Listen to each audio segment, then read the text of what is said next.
d'avoir confié à donner la parole à la femme, ainsi que le secrétaire général de l'UDPS pour avoir intervenir sur la question de l'égalité des sexes, la parité. Et donc, vraiment, je suis très touchée et je le transmets tous mes hommages.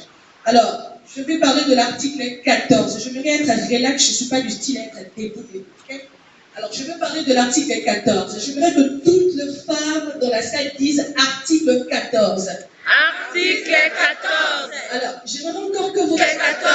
Alors, je vais déjà dire que la Constitution ne parle pour les hommes. Lorsqu'on parle de la souveraineté, je suis le professeur Matin qui a parlé de l'article 5. Il a parlé de la souveraineté du peuple. Alors, je vais déjà dire que la Constitution de la République démocratique du Congo n'est pas faite pour les hommes. Bien qu'on parle de citoyens souvent, cela ne veut pas dire que cela exclut les femmes. Les femmes font partie de citoyens. Et quand on parle de l'état de droit, c'est le respect à la lettre et en amont de la Constitution. Et c'est ce que dit la Constitution. Alors, qu'est-ce que l'article 14 nous dit dans la Constitution? Toute forme discriminatoire à l'égard de la femme et assurer la protection et la promotion des filles que nous sommes déjà un pays d'État. Supprimer cet article. Pourquoi je dis que je vais supprimer cet article? Parce que je pense que la femme n'est pas une créature faible. La femme est complémentaire à l'homme. Et écrire, disons, prévoir dans la Constitution un article approprié aux femmes, moi je trouve que c'est pas trop intéressant ou c'est pas trop juste. Je préfère mieux qu'on parle des handicaps. Voilà. Alors, pourquoi je veux parler de l'article 14? On va parler sur l'apport, comme je disais, soudain, c'est l'apport de la femme pour la matérialisation d'un état de droit. Quel est l'état de lié de la République démocratique du Congo par rapport à l'apport de la femme sur la matérialisation du combat de l'état de droit? Le président Etienne Tshisekedi, j'ai eu la chance à le rencontrer dans ma vie une fois et j'ai échangé avec lui. Lorsque je parlais avec cet homme, je constatais deux choses qui m'ont indiqué et dont j'ai gardé en moi et qui m'a permis de me développer. J'ai constaté ce que venait de dire maître Sylvain Mutombo. Il a dit qu'il était naturel, c'est-à-dire que je trouvais en lui un artiste de leadership. C'est un artiste de leadership, je veux dire, parce que je trouvais en lui que le leadership était inné. C'est vraiment de valeur que beaucoup de leaders manquent. Ce n'est pas question d'avoir de doctorat, de capacités intellectuelles, parce qu'on en a assez ici au Congo.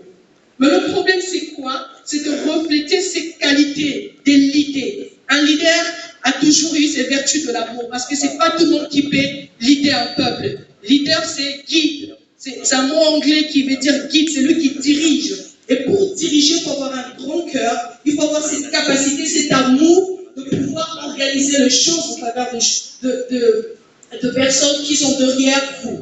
Et ce que j'ai remarqué, je vous ai dit, c'était l'art du leadership au fait Etienne Tshisekedi, et j'ai remarqué le charisme inné en lui. Il parlait avec une totale assurance. Ça, je vous garantis, j'ai eu le temps de parler avec plusieurs archevêques, notamment de la Synco, et qui m'ont dit une fois quelque chose de très important sur cet homme, c'était un témoignage. Ils m'ont dit que lors des élections de 2011, ils sont allés rencontrer le président Etienne Tshisekedi pour essayer de parler pour le processus de la paix, pour qu'il n'y ait pas de turbulence politique dans notre pays.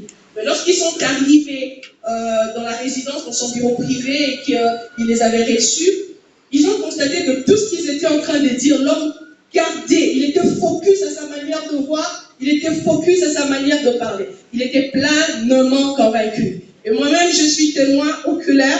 Lorsque j'ai eu à le rencontrer, il a dit quelque chose. Il a dit, écoutez, par rapport au dossier que vous m'avez emmené pour l'instant, je n'ai pas le moyen d'intervenir sur le plan juridique. Mais constituer un dossier, lorsque je deviendrai président de la République, je vais arrêter cet homme entre mes mains. Et c'était une faute d'assurance. Et de l'autre, quand il était en train de parler, il s'agissait d'un chef de l'État. Mais il était tellement rassuré au point où j'étais convaincu de ce qu'il disait. Ça, je vous assure. Je suis sortie de là très convaincue. Et j'ai vu en lui que c'était vraiment le leadership inné, c'était dans le sang. En passant, je veux parler de la loi numéro 15/013 du 1er août 2015 portant modalité d'application des droits de la femme et de la parité. Je prends l'article 5 qui stipule que le parti politique tient compte de la parité hommes-femmes lors de l'établissement de listes électorales dans les conditions prévues par la loi électorale numéro 11/003 du 25 juin 2011. Et c'est dans l'article 13 où on parle de la représentativité de la femme lors des établissements de listes électorales à présenter dans la CENI. Mais lorsque vous lisez cette loi, la loi ne dit pas que si les femmes ne sont pas représentées, la liste est irrécevable. Non. Donc cela veut dire que bien que la loi nous garantit cette possibilité, c'est un droit, ce n'est pas un cadeau qu'on attend du président de la République ou de qui que ce soit, comme l'a dit l'honorable Franck Diongo, que l'état de droit doit nous permettre aussi de s'élever, dire non, la combativité, et c'est ça. Et ce que je retenais quand on parle de l'Étienne Tshisekedi, même quand je suis endormi, on me pose la question, Pauliane, qu'est-ce que vous retenez de M. Tshisekedi? Je réponds sans réfléchir, je vais dire, c'est la lutte de la non-violence. Cette lutte de la non-violence, c'est la lutte de la non-violence. Et c'est ça même un slogan qui devait être fait au national, mais un homme qui a marqué le temps en République démocratique du Congo de faire la lutte de la non-violence. Choquer, booster le pouvoir en place, les hommes le plus dictateur, et il n'a pas de armes, il n'a pas de machette, mais il est en train d'utiliser le leadership. Et c'est ça, moi, je reconnais que c'est la lutte de la non-violence.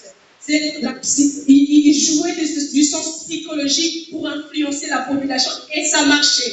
On ne peut pas contredire que le président, le feu Etienne Tshisekedi, c'est un grand leader de notre pays. Vaut mieux être, je ne sais pas, un ennemi de la nation pour ne pas accepter cela. Alors, en 2011, je peux pas arrêter à quelques statistiques de femmes représentées dans le gouvernement au niveau de l'Assemblée nationale provinciale. En 2011, il y a eu 44 femmes contre 448 hommes. Donc, au total de 8,94% sur 100% représentés à l'Assemblée nationale.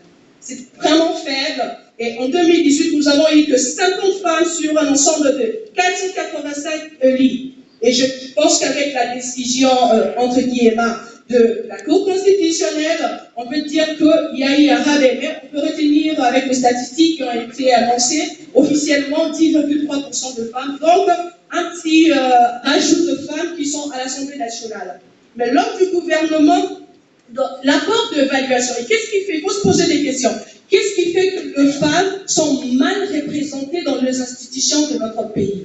Il y a eu le rapport d'évaluation des opérations de la CENI qui a été publié en mars 2016 qui avait indiqué que lors des élections de 2006, il y a eu 52% des électeurs qui étaient de femmes, contre seulement 47,4% des électeurs qui étaient des hommes. Mais pourquoi cette faible représentativité de femmes dans les institutions? C'est vrai qu'il y a eu des analyses noir sur blanc que les femmes soutiennent difficilement d'autres femmes dans la lutte.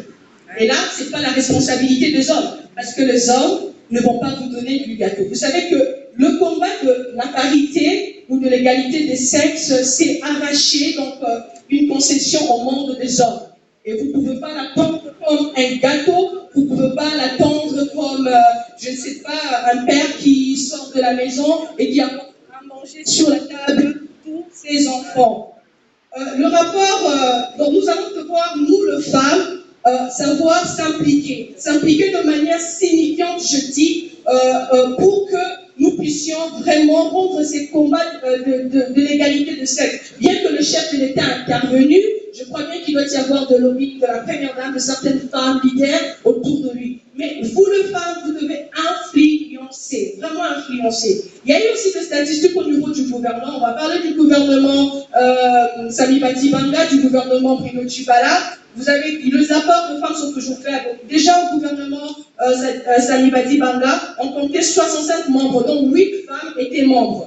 Dans le gouvernement dirigé par M. Bruno Tshibala, on pouvait compter 6 femmes sur 59 membres du gouvernement. Tellement faible. Alors, comment nous, les femmes, nous nous mobilisons pour que nous soyons représentés dans les institutions? Bien que le chef de l'État a parlé, bien que le chef de l'État a imposé de son pouvoir pour que les femmes soient réellement représentées dans les institutions. Mais nous devons savoir que cette représentation n'est pas un combat, ce n'est pas un cadeau. Ce n'est pas que le chef de l'État est un Père Noël. Non. Le chef de l'État est le garant de la nation. Et donc, pour que vous puissiez vraiment être représenté sur le plan politique, économique, social et tout, vous devez vous-même vous impliquer en tant que femme. Comment vous allez vous impliquer? C'est aller adhérer dans le parti politique, dans le mouvement politique avec Grete, essayer d'utiliser votre potentiel féminin dans vos quartiers, dans vos avenues, dans de différentes structures à l'église, imposer le leadership, parce qu'il n'y a pas un petit pouvoir de commandement, ça je vous rassure. Si vous suivez les histoires de grands leaders, ils ont commencé à prendre des décisions dans leur maison. Vous avez suivi Maître Sylvain Moutobo qui a dit que le feu Etienne Tshisekedi a commencé sa lutte même dans sa famille. Et vous devez être là pour parler dans la famille. Lorsqu'il y a un problème, amener votre rapport, essayez de présenter vos problématiques. Donc, l'égalité de sexe dans notre société est encore au stade embryonnaire, comme je disais. C'est une concession à arracher au monde des hommes. Je vais dire que la pleine égalité des sexes n'est pas encore admise. Les hommes, pour la plupart, ne sont pas encore prêts de céder. Et les femmes aussi ne sont pas la plupart intéressées à s'y mettre et à y travailler. Pourquoi? Parce que depuis plusieurs années, elles n'ont pas été favorisées à suivre des études. C'était un peu élevé aujourd'hui. Il y a un grand défi. On a plusieurs femmes intellectuelles et qui sont dans le réseau de leadership. C'est pour cela que les hommes, comme recommandation, doit faire un effort de surpasser ces complexes de supériorité à l'égard de la femme. C'est psychologique. L'état de droit est avant tout psychologique. L'homme doit surpasser le complexe de supériorité à l'égard de la femme. Comprendre que la femme n'est pas faible, mais la femme est complémentaire à l'homme. Et la femme aussi doit sortir.